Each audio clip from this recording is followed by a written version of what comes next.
ஓம் சாந்தி. இன்றைய முரளி 2/12/2025 பாப்தாதா மதுபன். இனிய குழந்தைகளே, நீங்கள் வரும்பொழுது நாங்கள் அர்ப்பணமாவோம் என்பது உங்கள் வாக்குறுதி.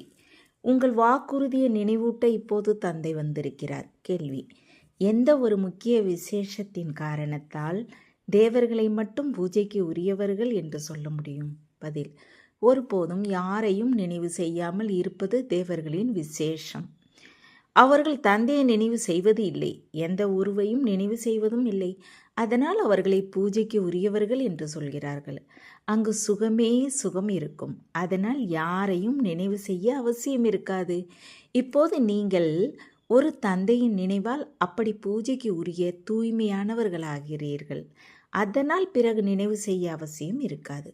ஓம் சாந்தி. இனிமேலும் இனிய ஆன்மீக குழந்தைகளே, இப்போது ஆன்மீக ஆத்மா என்று சொல்வது இல்லை.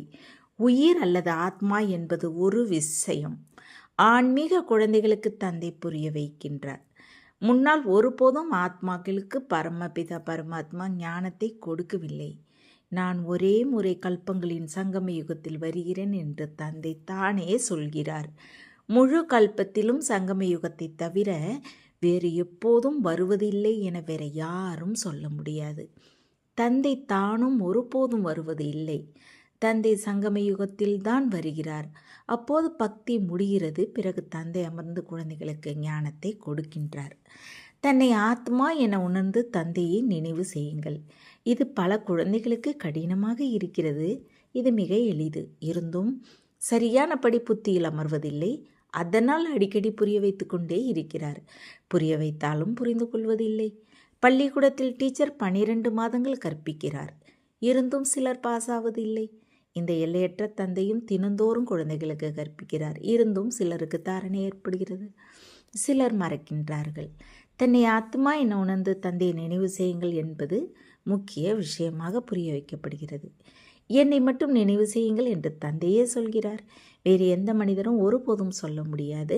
நான் ஒரு முறை மட்டுமே வருகிறேன் என்று தந்தை சொல்கிறார். கல்பத்திற்கு பிறகு சங்கமயுகத்தில் ஒரே ஒரு முறை குழந்தைகள் உங்களுக்கு மட்டும் புரிய வைக்கிறேன். நீங்களே இந்த ஞானத்தை பெறுகிறீர்கள். மற்ற யாரும் பெறுவது இல்லை. பிரஜாபிதா பிரம்மாவிற்கு நீங்கள் வாய்வம்ச பிராமணர்கள். நீங்களே இந்த ஞானத்தை புரிந்து கொள்கிறீர்கள். கல்ப முன்னரும் தந்தை இந்த சங்கம யுகத்தில் இந்த ஞானத்தை சொல்லியிருந்தார் என்பது உங்களுக்கு தெரியும். பிராமணர்கள் உங்களுக்கே இந்த பாகம் இருக்கிறது. இந்த வர்ணங்களில் சுற்றி வந்தே ஆக வேண்டும். மற்ற தர்மத்தவர் இந்த வர்ணங்களில் வருவதே இல்லை. பாரதவாசிகளே இந்த வர்ணங்களில் வருகிறார்கள். பிராமணராகவும் பாரதவாசிகளே ஆகின்றார்கள். அதனால் தந்தையும் பாரதத்திற்கு வர வேண்டியிருக்கிறது. நீங்கள் பிரஜா பிதா பிரம்மாவின் வாய்வம்ச பிராமணர்கள். பிராமணர்களுக்கு பிறகு தேவர்கள் மற்றும் சத்திரியர்கள் யாரும் சத்திரியர்கள் ஆவது இல்லை. உங்களை பிராமணர்களாக மாற்றுகிறேன். பிறகு நீங்கள் தேவர்கள் ஆகிறீர்கள். பிறகு மெல்ல மெல்ல கலைகள் குறையும் போது அவர்களே சத்திரியர்கள் என்று சொல்கிறார்கள். சத்திரியராக தானாகவே ஆக வேண்டும். தந்தை வந்து பிராமணராக மாற்றுகிறார். பிறகு பிராமணர்களிலிருந்து தேவராகவும் பிறகு அவர்களே சத்திரியராகவும் ஆகிறார்கள். 3 தர்மங்களையும் ஒரே தந்தை இப்போது ஸ்தாபனை செய்கிறார். அதற்காக சத்தியுக திரேதாவில் மீண்டும் வருவது கிடையாது. மனிதர்கள் புரிந்து கொள்ளாத காரணத்தால் சத்தியுக திரேதாவிலும் வருவதாக சொல்கின்றார்கள். நான் யுக யுகங்களில் வருவதில்லை. கல்பங்களின் சங்கமத்தில் நான் ஒரு முறை மட்டுமே வருகிறேன் என்று தந்தை சொல்கிறார். உங்களை பிரஜா பிதா பிரம்மம் மூலமாக நானே பிராமணர்களாக மாற்றுகிறேன். நான் பரந்தாமத்திலிருந்து வருகிறேன். நல்லது.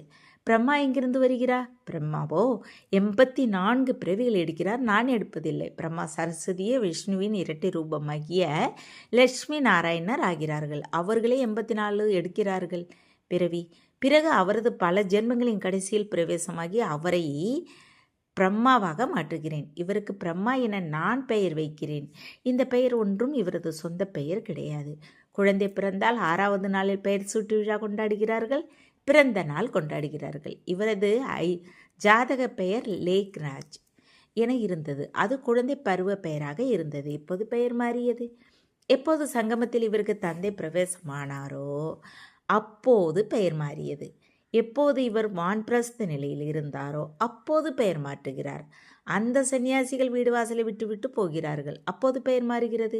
இவர் வீட்டிலேயே இருக்கிறார், இவருக்கு பிரம்மா என பெயர் வைக்கப்படுகிறது. ஏனென்றால் பிராமணர்கள் தேவை. உங்களை தம்முடையவராக்கி பவித்திர பிராமணர்களாக மாற்றுகிறார். பவித்திரமாக மாற்றப்படுகிறீர்கள். அதற்காக நீங்கள் பிறவியிலிருந்தே பவித்திரமாக இருப்பது இல்லை. உங்களுக்கு பவித்திரமாக மாற அறிவுரை கிடைக்கிறது. எப்படி பவித்திரமாக மாறினீர்கள் என்பது முக்கிய விஷயம். பக்தி மார்க்கத்தில் ஒருவர் கூட பூஜைக்கு உரியவராக இருக்க முடியாது என்பது உங்களுக்கு தெரியும். மனிதர்கள், குருமார்கள் போன்றோருக்கு தலை வணங்குகின்றார்கள். ஏனென்றால் வீடு வாசலை துறந்து பவித்திரமாகிறார்கள். மற்றபடி அவர்களை பூஜைக்கு உரியவர் என்று சொல்ல மாட்டார்கள். யார் எவரையும் நினைவு செய்யாதவரோ அவரே பூஜைக்குரியவர். சந்நியாசிகள் பிரம்ம தத்துவத்தை நினைவு செய்கிறார்கள், பிரார்த்தனை செய்கிறார்கள். சத்தியுகத்தில் யாரையும் நினைவு செய்வதில்லை. நீங்கள் ஒருவரை மட்டும் நினைவு செய்ய வேண்டும் என்று இப்பொழுது தந்தை சொல்கிறார். அது பக்தி. உங்கள் ஆத்மாவும் மறைமுகமாக இருக்கிறது. ஆத்மாவை சரியானபடி யாரும் அறியவில்லை. சத்தியுக திரேதாவில் சரீரதாரிகள் தமது பெயரில் பாகத்தை நடிக்கிறார்கள். பெயர் இல்லாமல் நடிகராக இருக்க முடியாது. எங்கே இருந்தாலும் சரீரத்திற்கு பெயர் நிச்சயம் இருக்கும். பெயர் இல்லாமல் பாகத்தை எப்படி நடிப்பீர்கள்? நீங்கள் வந்தால் நாங்கள் உங்களை எங்கள் உடையவராக ஆக்குவோம். எங்களுக்கு வேற யாரும் இல்லை என்று பக்தி மார்க்கத்தில் பாடியதை தந்தை புரிய வைக்கிறார். நாங்கள் உங்களுடையவராகவே ஆவோம் என ஆத்மா சொல்கிறது. யாரெல்லாம் தேகதாரிகளோ, யாருக்கு பெயர் வைக்கப்பட்டு இருக்கிறதோ அவர்களுக்கு பக்தி மார்க்கத்தில் நாங்கள் பூஜிக்க மாட்டோம். எப்போது நீங்கள் வருவீர்களோ அப்போது உங்களிடமே பலியாவோம் என்று சொன்னீர்கள். எப்போது வருவார் என்பது தெரியாது. அநேக தேகதாரிகளுக்கு பெயர் உடையவர்களுக்கு பூஜை செய்து கொண்டு இருக்கிறார்கள். எப்போது அரைக்கல்ப பக்தி முடியுமோ அப்போது தந்தை வருகிறார். நாங்கள் உங்களை தவிர வேற யாரையும் நினைவு செய்ய மாட்டோம், எங்கள் தேகத்தையும் நினைவு செய்ய மாட்டோம் என்று நீங்கள் ஜென்ம ஜென்மங்களாக சொல்லி வந்தீர்கள் என்று தந்தை சொல்கிறார். ஆனால் என்னை யாரென்று தெரியாத போது எப்படி நினைவு செய்வீர்கள்? இனிமையிலும் இனிய குழந்தைகளை, தன்னை ஆத்மா என உணர்ந்து தந்தையை நினைவு செய்யுங்கள் என இப்போது தந்தை அமர்ந்து குழந்தைகளுக்கு புரிய வைக்கின்றார். தந்தையே பதித்த பாவனர்.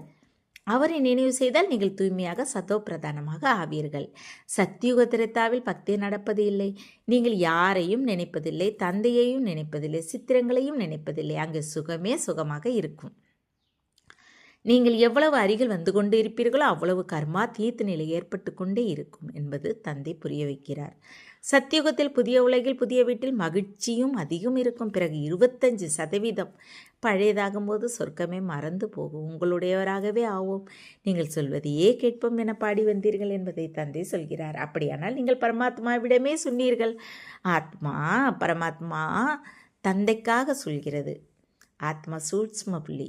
அதை பார்ப்பதற்கு திவ்ய திருஷ்டி வேண்டும். ஆத்மாவை தியானிக்க முடியாது. ஆத்மா நான் இவ்வளவு சிறிய புள்ளியாக இருக்கிறேன் என உணர்ந்து நினைவு செய்வது முயற்சி. ஆத்மாவின் காட்சியை காண யாரும் முயற்சி செய்வதில்லை. பரமாத்மாவை காணவே முயற்சி செய்கிறார்கள். அவர் 1000 சூரியனை விட பிரகாசமானவர் என அவருக்கே சொல்கிறார்கள். யாருக்காவது காட்சி கிடைத்தால் மிக பிரகாசமாக இருந்தது என்று சொல்கிறார்கள். ஏனென்றால் அப்படியே கேட்டு வந்திருக்கிறார்கள். யார் மீது தீவிர பக்தி செய்வார்களோ அவரையே பார்ப்பார்கள். இல்லை என்றால் நம்பிக்கை ஏற்படாது. ஆத்மாவே பார்க்காத போது பரமாத்மாவை எப்படி பார்ப்பீர்கள் என்று தந்தை கேட்கிறார். ஆத்மாவை எப்படி பார்க்க முடியும்? எல்லோருக்கும் சரீர வடிவம் இருக்கிறது, பெயர் இருக்கிறது. ஆத்மா புள்ளியாக இருக்கிறது, மிக சிறியதாக இருக்கிறது. அதை எப்படி பார்க்க முடியும்? அதிக முயற்சி செய்கிறார்கள், இருந்தும் இந்த கண்களால் அதை பார்க்க முடியாது. ஆத்மாவிற்கு ஞானத்தின் அவ்வியக்த கண்கள் கிடைக்கின்றன. ஆத்மா நான் எவ்வளவு சிறியதாக இருக்கிறேன் என்பது இப்போது உங்களுக்கு தெரியும். ஆத்மா எனக்குள் 84 பிறவிகளின் பாகம் நிச்சயிக்கப்பட்டு இருக்கிறது. அதை நான் ரீபீட் செய்ய வேண்டும். உயர்ந்தவராவதற்கு தந்தை ஸ்ரீமத்து கிடைக்கிறது. அதனால் அதன்படி நடக்க வேண்டும். நீங்கள் தெய்வீக குணங்களை தாரணை செய்ய வேண்டும். உணவும் பானமும் ராயலாக இருக்க வேண்டும். நடத்தை மிக ராயலாக இருக்க வேண்டும். நீங்கள் தேவர்களாகிறீர்கள். தேவர்கள் தாமே பூஜைக்குரியவர்கள். அவர்கள் ஒருபோதும் யாருக்கும் பூஜை செய்வதில்லை. அவர்கள் இரட்டை கிரீடதாரிகள். அவர்கள் ஒருபோதும் யாரையும் பூஜிப்பதில்லை. அதனால் பூஜைக்குரியவர்களாக இருக்கிறார்கள். சத்தியுகத்தில் யாரையும் பூஜை செய்வதற்கு அவசியமே இல்லை. மற்றபடி ஒருவர் பிறருக்கு நிச்சயம் மதிப்பளிப்பார்கள். இப்படி வணக்கம் செய்வதை மரியாதை கொடுப்பதை என்று சொல்லப்படுகிறது. அதற்காக அவர்களை மனதில் நினைவு செய்ய வேண்டும் என்பது கிடையாது. மரியாதை கொடுத்தே ஆக வேண்டும். அப்படி ஜனாதிபதி இருக்கிறார், அவருக்கு எல்லோரும் மரியாதை கொடுக்கிறார்கள். அவர் பெரிய பதவியில் இருப்பது தெரியும். அதற்காக தலைவணங்க தேவையில்லை. இந்த ஞான மார்க்கம் முற்றிலும் வேறானது என்பதை தந்தை புரிய வைக்கின்றார். இதில் தன்னை ஆத்மா என்று மட்டும் புரிந்து கொள்ள வேண்டும். அதை நீங்கள் மறந்து இருக்கிறீர்கள். சரீரத்தின் பெயரை நினைவு செய்தீர்கள். வேலையை நிச்சயம் பெயரோடு தான் செய்ய வேண்டும். பெயர் இல்லாமல் ஒருவரை எப்படி அழைப்பீர்கள்? நீங்கள் சரீரதாரியாகி பாகத்தை நடிக்கிறீர்கள். எனினும் புத்தியால் சிவபாபாவை நினைவு செய்ய வேண்டும். நாம் ஸ்ரீ கிருஷ்ணரை மட்டுமே நினைவு செய்ய வேண்டும் என்று ஸ்ரீ கிருஷ்ண பக்தர்கள் நினைக்கிறார்கள். எங்கே பார்த்தாலும் கிருஷ்ணரே கிருஷ்ணர், நானும் கிருஷ்ணர், நீயும் கிருஷ்ணர் என்று சொல்கிறார்கள். அரே, உன் பெயர் வேறு, அவர் பெயர் வேறு. எல்லோரும் கிருஷ்ணரே கிருஷ்ணராக எப்படி ஆக முடியும்? எல்லோருடைய பெயரும் கிருஷ்ணராக இருக்க முடியாது. எது வருகிறதோ அதை சொல்லிக்கொண்டே இருக்கிறார்கள். பக்தி மார்க்க சித்திரங்கள் எல்லாவற்றையும் மறந்து ஒரு தந்தை மட்டுமே நினைவு செய்ய வேண்டும் என்று இப்போது தந்தை சொல்கிறார். சித்திரங்களை நீங்கள் பதித்த பாவனர் என்று சொல்வதில்லை. அனுமான் போன்றவர் பதித்த பாவனர் இல்லை. 6-8 கைகளை உடைய தேவிகள் போன்றோரை உருவாக்குகிறார்கள். எல்லாவற்றையும் தமது புத்தியால் உருவாக்குகிறார்கள். அவர்கள் யார் என்பது தெரியாது. அவர்கள் பதித்த பாவன தந்தையின் குழந்தைகள், உதவி செய்பவர்கள் என்பது யாருக்கும் தெரியவில்லை. உங்கள் தோற்றம் சாதாரணமாகவே இருக்கிறது. இந்த சரீரம் அழிந்துவிடும். எனினும் உங்கள் சித்திரங்கள் போன்றவை இருக்காது. எல்லாம் அழிந்துவிடும். உண்மையில் தேவிகள் நீங்களே. சீதா தேவி, இன்ன தேவி என பெயர்களையும் சொல்கிறார்கள். ராமதேவர் என்று சொல்வதில்லை. இன்ன தேவி அல்லது ஸ்ரீமதி என்று சொல்கிறார்கள். அதுவும் தவறு. இப்போது தூய்மையாவதற்கு முயற்சி செய்ய வேண்டும். அழுக்கிலிருந்து தூய்மையாக்குங்கள் என்று நீங்கள் சொல்கிறீர்கள். லட்சுமி நாராயணராக மாற்றுங்கள் என்று சொல்வதில்லை. தந்தையே அழுக்கிலிருந்து தூய்மையாக்குகிறார். நரனிலிருந்து நாராயணராகவும் அவரே மாற்றுகிறார். அவர்கள் பதித்த பாவனர் என்று நிராகாரை சொல்கிறார்கள். பிறகு சத்தியநாராயண கதை சொல்பவராக வேறு ஒருவரை காட்டுகிறார்கள். பாபா, சத்தியநாராயண கதை சொல்லி அமரராக்குங்கள், நரனிலிருந்து நாராயணராக மாற்றுங்கள் என்று சொல்வதில்லை. வந்து தூய்மையாக்குங்கள் என்று மட்டுமே சொல்கிறார்கள். தந்தையே சத்தியநாராயணனாக கதை சொல்லி தூய்மையாக்குகிறார். நீங்கள் பிறகு மற்றவர்களுக்கு சத்திய கதை சொல்கிறீர்கள். மற்ற யாரும் அறிய முடியாது, உங்களுக்கே தெரியும். உங்கள் வீட்டில் நண்பர்கள், உறவினர்கள், சகோதரர்கள் எல்லாம் இருக்கிறார்கள். எனினும் அவர்களும் புரிந்து கொள்வதில்லை. நல்லது. இனிமையான காணாமல் போய் கண்டெடுக்கப்பட்ட செல்ல குழந்தைகளுக்கு தாய் தந்தை பாப்தாதாவின் அன்பு நினைவுகள் மற்றும் காலை வணக்கம். ஆன்மீக குழந்தைகளுக்கு ஆன்மீக தந்தை நமஸ்காரம். ஆன்மீக தந்தைக்கு ஆன்மீக குழந்தைகளை அன்பு நினைவுகள் மற்றும் நமஸ்காரம். தாரணிக்கான முக்கிய சாரம் 1. தன்னை உயர்ந்தவராக மாற்றுவதற்கு தந்தையிடமிருந்து என்ன ஸ்ரீமத்து கிடைக்கிறதோ அதன்படி நடக்க வேண்டும். தெய்வீக குணங்களை தாரணை செய்ய வேண்டும். உணவு, பானம், நடத்தை எல்லாம் ராயலாக இருக்க வேண்டும். 2. ஒருவர் பிறரை நினைவு செய்யக்கூடாது, ஆனால் நிச்சயம் மரியாதை கொடுக்க வேண்டும். தூய்மையாவதற்கு முயற்சி செய்ய வேண்டும். பிறரையும் செய்ய வைக்க வேண்டும். வரதானம்: சாரமற்ற சூழ்நிலையில் மகிழ்ச்சியின் சொலிப்பை அனுபவம் செய்ய வைக்கும் எவர் ஹாப்பியாகுக. எவர் ஹாப்பியாக, அதாவது சதா மகிழ்ச்சியாக இருக்கும் வரதானம் எந்த குழந்தைகளுக்கு கிடைத்திருக்குமோ அவர்கள் துக்கத்தின் அலைகளை தோற்றுவிக்கும் சூழ்நிலையில், சாரமற்ற சூழ்நிலையில், அப்பிராப்தியை அனுபவம் செய்ய வைக்கும் சூழ்நிலையில் சதா மகிழ்ச்சியாக இருப்பார்கள். மேலும் தமது மகிழ்ச்சியின் சொலிப்பால் சூரியன் இருளை மாற்றுவதைப் போல துக்கம் மற்றும் சோர்வான சூழ்நிலையை மாற்றம் செய்வார்கள். இருளின் நடுவே வெளிச்சத்தை கொடுப்பது, அசாந்திக்குள் சாந்தியை கொண்டு வருவது, சாரமற்ற சூழ்நிலை மகிழ்ச்சியின் சொலிப்பை ஏற்படுத்துவது போன்றவற்றை செய்பவரை எவர் ஹாப்பி என்று சொல்கிறார்கள். தற்சமயம் இந்த சேவை அவசியமாக இருக்கிறது. ஸ்லோகன்: சரீரத்தின் எந்த கவர்ச்சியும் யாரையும் கவர்ந்து இழுக்காதோ அவரே அசரீரி. அவ்யக்த செய்கை: இப்போது முழுமையாகவும் கர்மா தீத்தாகும் ஆர்வம் கொள்ளுங்கள். கர்மத்தை கடந்து செல்வது கர்மாதீத்த நிலையின் அர்த்தமாகாது. கர்மத்திலிருந்து விலகக்கூடாது, கர்ம பந்தனத்தில் சிக்குவதிலிருந்து விலகி இருக்க வேண்டும். அதை தான் கர்மாதீத் என்று சொல்லப்படுகிறது. கர்மயோக ஸ்திதி கர்மாதீத் ஸ்திதியை அனுபவம் செய்ய வைக்கிறது. இந்த கர்மயோக ஸ்திதி மிக பெரிய, மிக விலகிய ஸ்திதி. இதனால் எவ்வளவு பெரிய காரியமாக இருந்தாலும் நான் காரியம் செய்யவில்லை, விளையாடுகிறேன் என்று தோன்றும். தேங்க்ஸ் பாபா. ஓம் சந்த்.